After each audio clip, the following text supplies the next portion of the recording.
എങ്ങനെയായി standup comedy എന്ന ഒരു ഫീൽഡിലേക്ക് വന്നത്? രമേഷ് പിഷാരടിനെ കാണാൻ വേണ്ടി.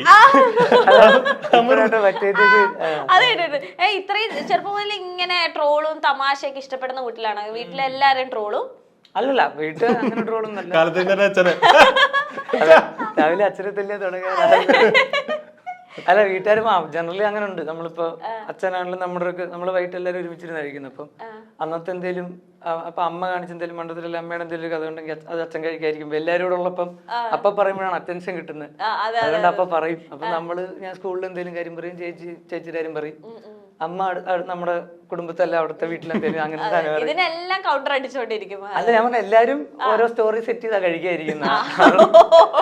അപ്പൊ എനിക്കും വേണല്ലോ ഒരു സ്റ്റോറി. ആ ഒരു പാറ്റേൺ ഉണ്ടായിരുന്നു തോന്നുന്നു. പിന്നെ തമാശ പിന്നെ ആ ഒരു വൈബുണ്ട്. അതുകൊണ്ട് ഈ പറഞ്ഞ പിഷാരടി ഭയങ്കരമായിട്ട് രമേശ് ഏട്ടൻ അങ്ങനല്ല, നമ്മളങ്ങനല്ലേ മോഹൻലാലിനല്ലേ പറയണേ.